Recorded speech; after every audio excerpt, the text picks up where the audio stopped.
Is that your coffee? It is, Volker. It's my coffee. Good morning. Good morning. Just making sure it's your coffee and nothing else. Very good. Very good. So here we are again, Conversation Hub, and it's a bit of a reverse of one we did a couple of weeks ago, isn't it? We're going to focus a little bit more in the area where you're an expert and specialist, which is the EQ. Tell me about, let's talk about it. How do you want to kick off? How do I want to start? We can talk about EQ. We did a whole session on EQ, so I don't know how many of, maybe get a show of hands or some engagement in terms of how many people have seen, the EQi slide or have listened to EQi or me talking about emotional intelligence in general, because they're kind of like five big pillars of emotional intelligence. And if you go by the Daniel Goleman model, from memory now, I need to bring it up, but it's empathy, it's self-awareness, it's motivation, intrinsic motivation. So they're five pillars. And whilst if I say the EQi model is slightly different, I find it goes a little bit more deeper than Daniel Goleman, because we shouldn't forget Daniel Goleman was a great journalist, and he really put a lot of focus onto the model, but it wasn't very scientific what he has done, with all respect to what he has done. So the EQi model goes a lot deeper by having also five pillars, but then having, for instance, self-awareness as one sub-modality, if you like, underneath the self-perception pillar. So it's a bit more granular. So you get like 15 sub-modalities there. So 5 pillars and 3 sub-modalities. And they're all interconnected in terms of, if you're, let's say your self-awareness is very high, that then might lead to, your problem-solving skills very high. I'm just making that up. I need to actually check what is related to which. But I just literally did an EQi assessment for someone last night, and I looked at it. It's highly fascinating. But I'm a bit geeky when it comes to emotional intelligence. Yeah, it's sort of, I remember someone's talking to me about, okay, everybody has done an IQ, but do you know what your EQ is? And this was, I don't know, 20 years ago, maybe longer. Yeah. I'm an old man these days. And you're not. Well, I think, very kind. The checks in the post, as they say. The whole point, I think, is it's a little bit around how you turn up and face others as yourself. And you know more about this. But I just think it's a very interesting space, because many people that I've met over the years have very poor EQ. They don't. As we look at this, I think the one that I'm always surprised about is, and that's where coaching really fits, is what is someone's self-perception. And I find most interesting to start the conversation with someone and say, well, we're talking about coaching. This is maybe a coaching conversation where you want to take on a coach. It may be myself, but it may be others in the team. It may be others in the company. And it's really quite, particularly their awareness of their own emotions and how they respond to things, I find fascinating. What's your experience on the self-perception side? Self-perception, and if I say particularly emotional or not even non-emotional self-awareness, right, it's kind of like the cornerstone of emotional intelligence. And right, if you think about coaching, right, and a lot what coaching does, it holds up the mirror, right, and says, who are you, right? What do you stand for? And that is self-awareness, right? Knowing what you like, what you are like, right? I always say that even with really experienced senior leaders I've been working with, one of the exercises I still do is a value exercise, right? What values do you actually stand for? And you'd be surprised how many senior leaders, running companies for many, many years, get to a point and go like, my values, no idea. I think it's important that, my family is well, and I think it's important for me to earn enough money. But yeah, my values, never really looked at that, never really thought about it, right? And you start literally with the basics, and then go like, what are you standing for? How do you come across to others? There's some great stuff in NLP, right, about self-awareness as well, in terms of how do you come across to others? How does your hand movements, influence others? How do they react? Yeah, I do that deliberately, obviously. Yeah, it's interesting, isn't it? Because I agree with you. Many senior leaders, I remember once specifically, I can remember the conversation I was having with someone who'd been taken on as a transformation and change consultant at this company. And she was talking to me. And I said, well, okay, where are you getting to? What are the challenges you're facing? What are the issues that you're thinking about, moving the company towards in terms of transformation? And she said, well, I'm just, I should be able to answer those questions after I've had a discussion with the COO. And I thought I'd misheard. I said, so, well, what are the indications the CEO have told you? And she said, no, it's the COO. I said, oh, right. Okay, that's interesting. She said, yeah, the CEO's delegated the values and behaviors of the company to the COO. And I was awestruck at the audaciousness, really. Yeah.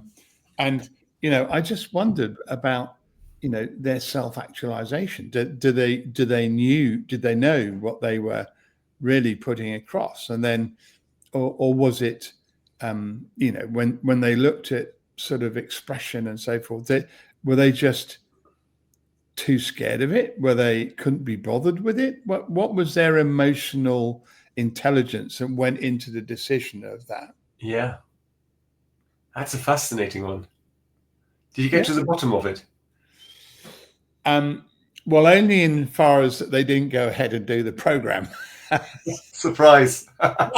Well, I suppose a microaggression, we might call it in that area, is I have had many more CEOs in discussions.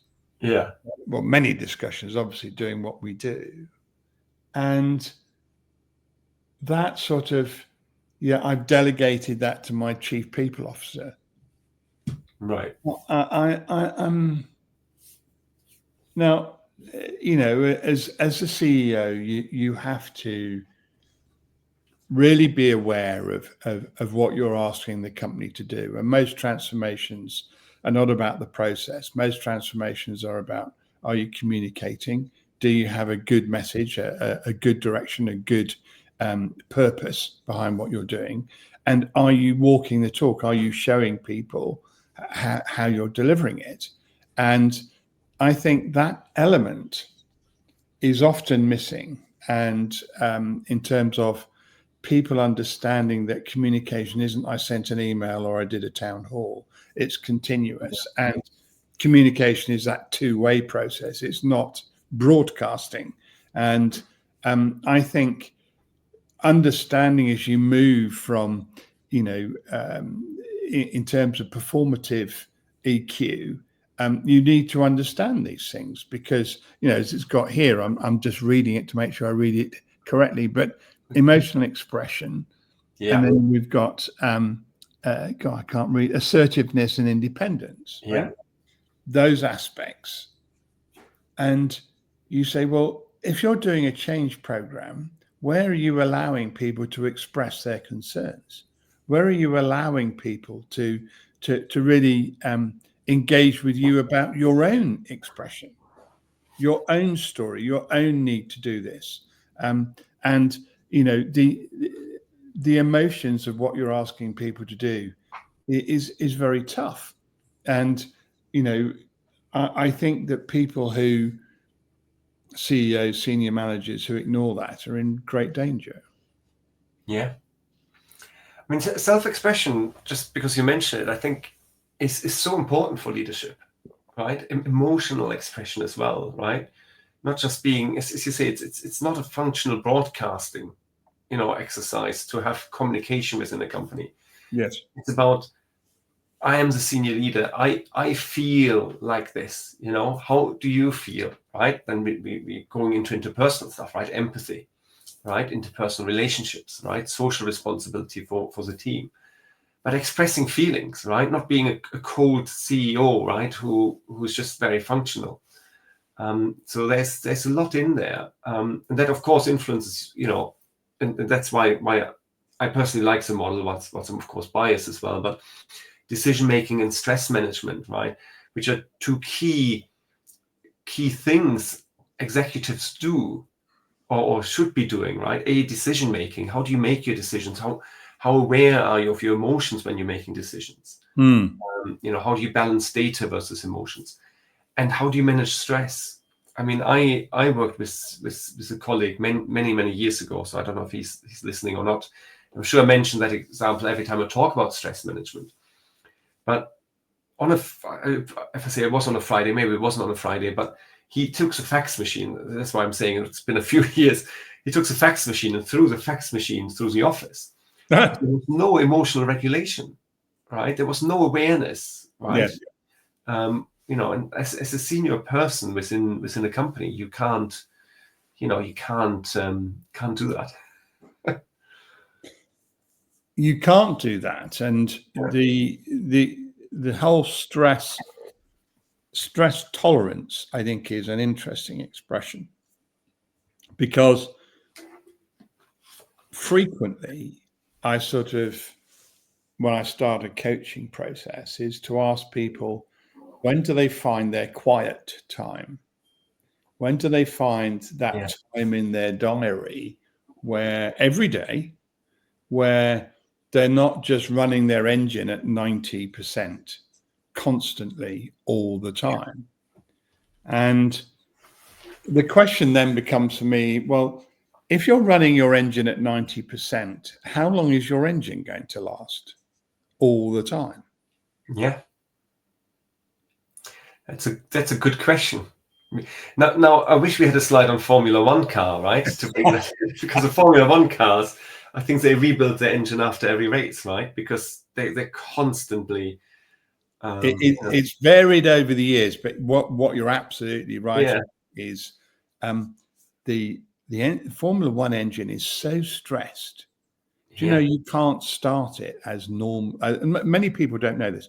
You see these great big machines on the grid. Yeah. And those machines are used to pump hot oil and hot lubricants and keep the engine, before it's even started, they get it to a position where it can be started. Imagine that. I'm not surprised. I mean, having had an engineering degree many years ago, it makes sense, right? You warm the engine up before you actually start it properly. Because they're machines, literally machines, and humans aren't. Before we went live, actually, I was just saying, right? I had 9.5 hours sleep last night because I'm feeling a little bit under the weather. And you need to give yourself this rest, right? You need to be prepared to say, oh, actually, I'm not feeling 100% for whatever reasons. I'm taking the evening off, or I get more sleep, or I'm taking that break. I'm taking the lunch break and actually have a lunch and I go for a walk or whatever I do. And the regular listener would know that by now. I'm a big lunchtime nap advocate because I'm normally getting up at 5 o'clock in the morning. I do my exercise, my morning routine, which means by the time I get to lunchtime, I'm really tired, which then means, I have a lunchtime nap. I take a long lunch break. I take the dog for a walk. So I take a proper break, which then means in the afternoon, even if I run on 90% in the afternoon, I can, I had this break in between and I, had this shutdown. I mean, obviously every schedule is different, but yeah. Yes, I wonder whether, I noticed that we're sort of halfway through. Yeah. I just wanted to sort of just pop Exactly. us along to the Game Changer Index. And one of the great things about stress, and we can look at that briefly and just go back as well, But as we look at this, self-perception and self-expression, let's take those two forward with us. Yeah. And look at it's lovely and colorful in the middle, but I always get people to look at the outside first. And the people often ask me, "Oh, you bloody consultants! You come." Sorry for the swear words, by the way. You come in here and you say, "Oh, have you done this tool? Have you done that tool? Have you done MBTI? Have you done a sort of a ranking process amongst you? Have you looked at all these different, there are 150 psychometric tools in the UK. That's those licensed by the British Psychological Society. And I'm always interestingly drawn to what you're talking about, which is how people perceive themselves. And what this tool does, which I love, is it doesn't put people in a box for a job or a box for a skill. What it says is that most people have two primary drivers in the vertical axes. These are you an obsessive? And by that means, are you, let's use the word, incredibly focused, very driven, very much about, let me make this happen? Or are you a pragmatist, which is, yeah, I'm aware of it, but we can do these things. We need to get this done. We need to, look on the side of what's achievable, not look on the side of, you can make all sorts of, which I'm not, political comments about, are we in a time of obsession or are we in a time of pragmatism, for example? And I think once you start to understand these things, you then go, oh, right, yeah. And then you say, well, are you someone who's thinking about the future, imagining what the future will be like, imagining about how things will work, imagining how things will change? Or are you someone who's action orientated, which is, how can I get it done? How can I start it now? How can I do it and make it work? And how can I take what we've already got and make it better through continual improvement? And once you understand these things about yourself, it's not about the role. It's not, oh, you have to be a strategist to be a chief strategy officer. Well, obviously it makes sense that you like strategy, but you could be a game-changing strategist. You could be a polisher strategist. You could be, you might not have strategy at all. You may be an implementer, game changer. You just have other people around you who are much more into the planning. And one of the things that I love about putting EQ with this tool is that it's about practically, do you know yourself? Yeah. Practically, do you know where you can best contribute? And practically, therefore, how does your EQ enable you to have the best impact? Because at the end of the day, it's people that have impact in companies. It's people who have impact in transformation, and it's people who have impact by making change happen. And that's where I love using tools like this, particularly these two tools together.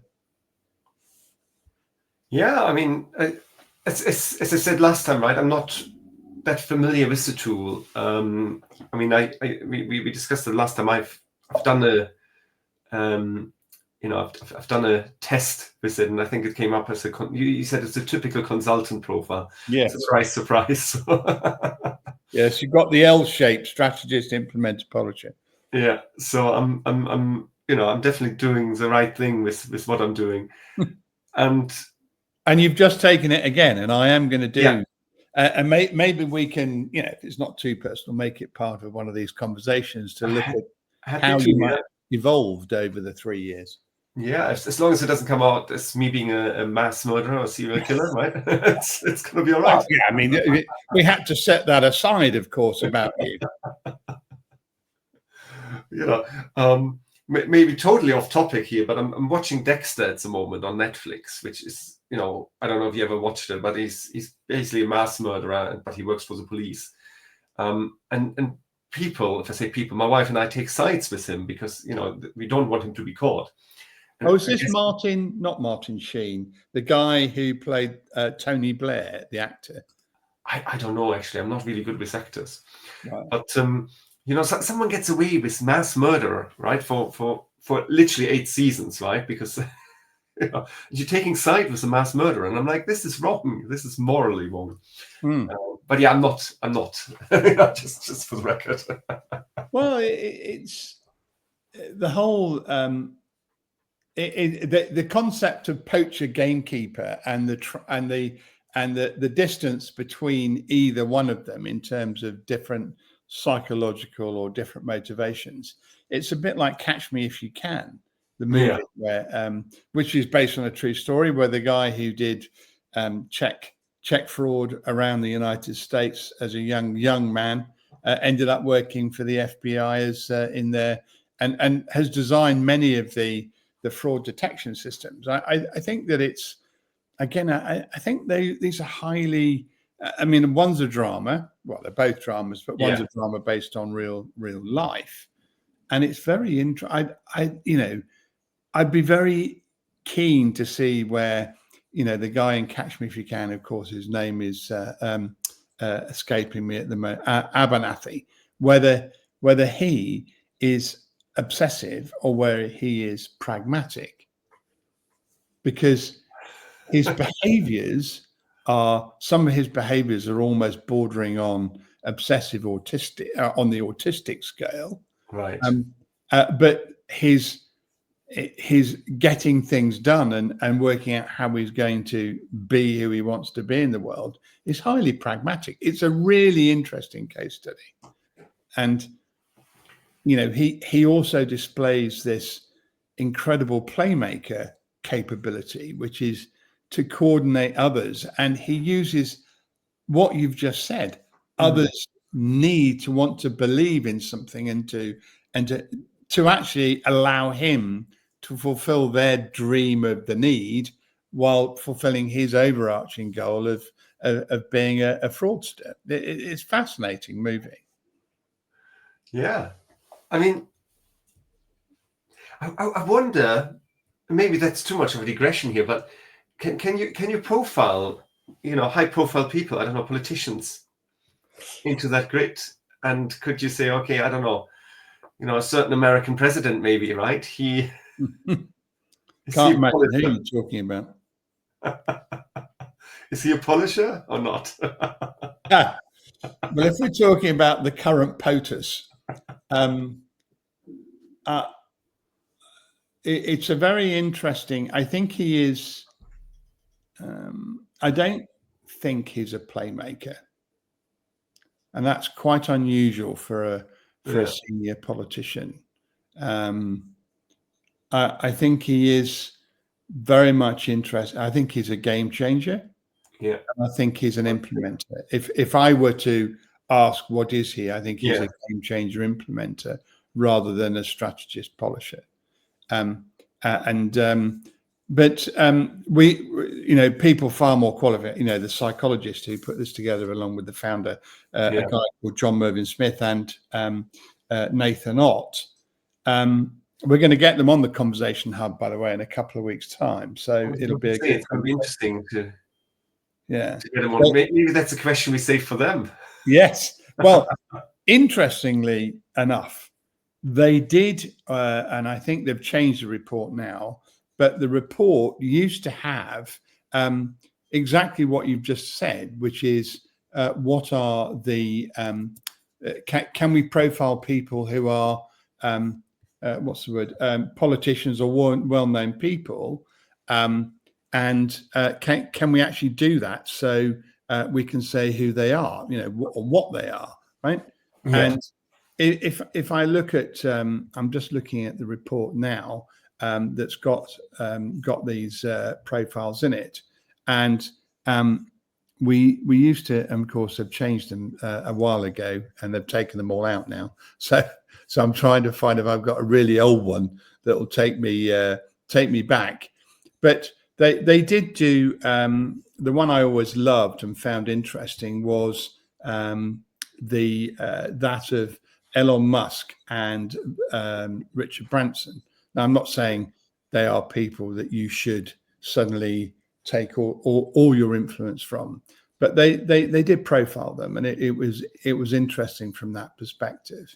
And you're going to ask me, what were they? I will. Yeah, well, what are they? now I'm trying to find it. See, they've changed all the bloody reports, and I can't find them now. Game changers, I'm sure, right? Branson is a game changer. Well, yes. So game changer. They were reversed. They were both high game changers, but one of them was a strategist, and one of them was an implementer. And you're asking me to remember, and I just can't. That's a good. So my bet is probably that Branson would come up as builds a future, because he's more an implementer, right? He's more a doer. Yeah. Whilst I think Musk is more, someone who maps the future. And yeah, I don't know. That would be my guess. Yes. Well, that's the problem I have is, as we talked about earlier, my brain is getting old. Right, here we go. I found an old one. So Elon Musk is a strategist game changer. Yeah. And Branson, actually, that's it. Yeah, of course, I should have remembered it, is a game changer playmaker.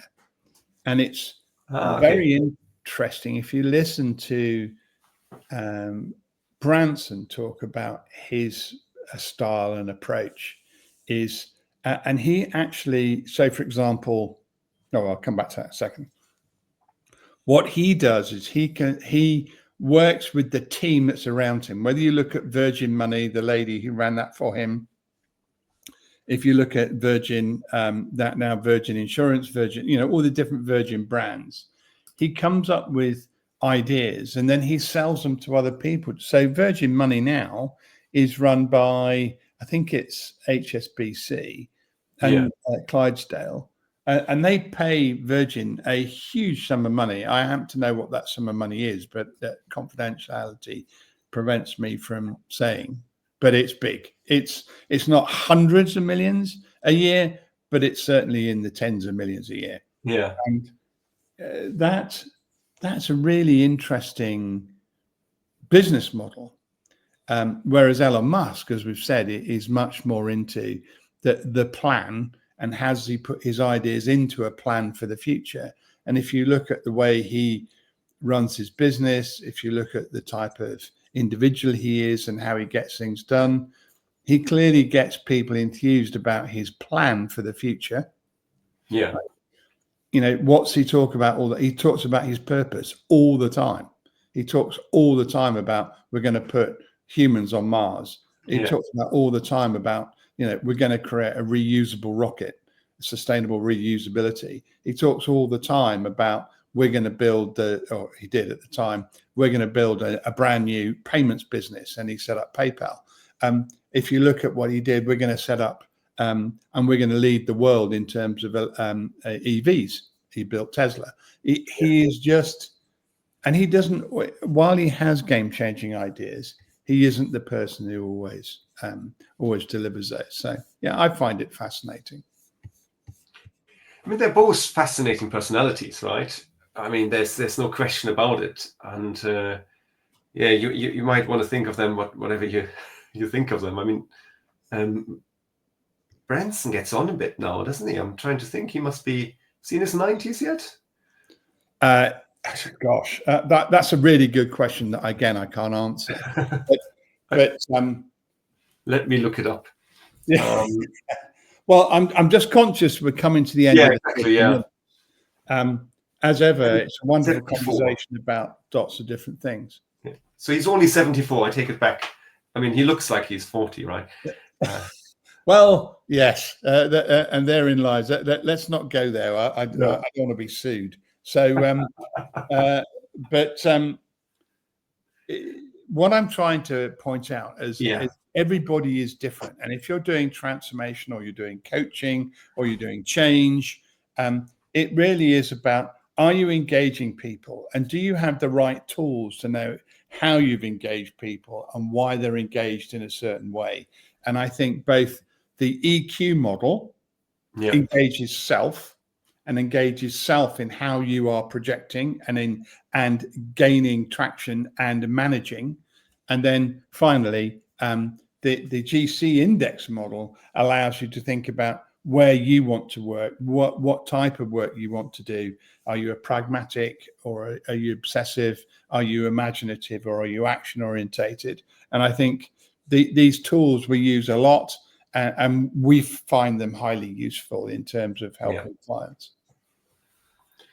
No, brilliant. No, I think that's a nice wrap up, and they nicely complement each other, as we discovered today, but also in the last session where we talked a little bit more about the synergies as well. So great. Well, look, thank you again, Volker and Obnatus, and thank you. We continue to drive it between you and CultureWorks Consortium to really help clients get into faster deliver improvement and use these tools to help them in their growth aspirations. So until next time.